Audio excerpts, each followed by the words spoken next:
Hey guys, it's Jake with Grizzly Tactical. Today I got my dad's Ruger LCP and he got a clip draw clip for it that I'm going to be installing for him today, and I'm going to use this as an opportunity for a tutorial for you guys on how to do it. So basically it's just a clip and a new pin and a screw, and I really don't think he paid too much for it. At most maybe 20 bucks. But here's the new pin that goes in there. It's actually threaded, so you can put the screw in that end, and that's what actually secures the clip on the gun itself.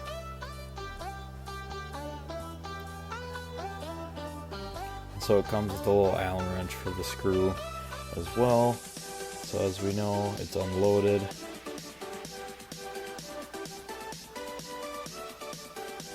And so first things first, I found something that I could punch through.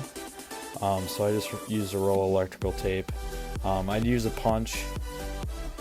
You can use an Allen wrench if you really want to and you're really desperate, but yeah, so I just use this electrical tape to punch through, and so I just gently tap the punch. It doesn't take too much force, but you just want to push that pin out a little bit. Then I ended up getting a smaller little punch, almost like a nail-like one, because it got pretty skinny in there, so I could get that pin through. So here's the old pin. And then so you want to insert the new pin from left to right, because you want the clip on the outside, given that my dad's right-handed. So pound that in there.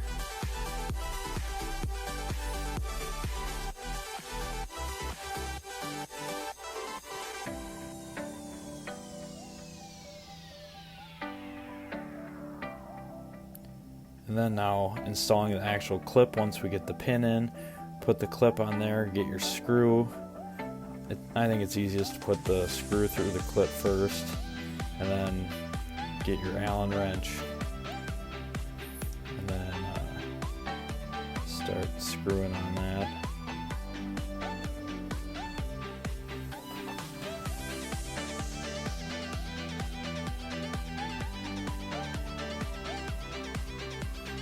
It's a pretty easy installation.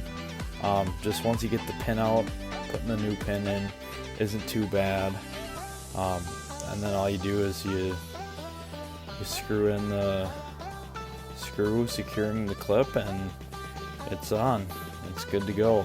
And one thing I would recommend with these is getting a trigger guard, especially given that this does not have a safety on it.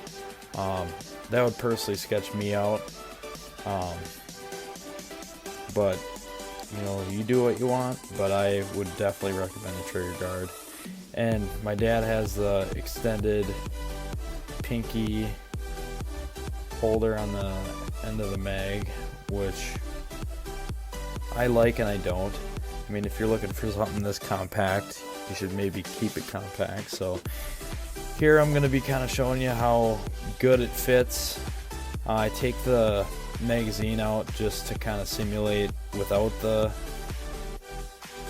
pinky extender, because like I said, I don't really like it, just because if you're having a compact gun, you kind of want to keep it compact. I know, you know, my dad has bigger hands than me, and it's a small gun in my hands, so it's more comfortable. But if you're really looking to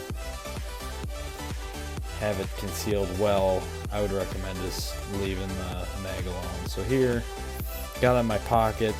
Honestly, kind of looks like a pocket knife, and it draws well. But like I said, I would recommend getting a trigger guard. A lot of kydex companies make those nowadays. And see, in the belt, it's not bad at all. Very comfortable. You almost feel like it's not even there. So I like the clip. If this is my gun, I would keep the stock magazine butt on there, and then get a kydex trigger guard, and then I'd be perfect. Be a nice everyday carry. Thanks for watching, guys.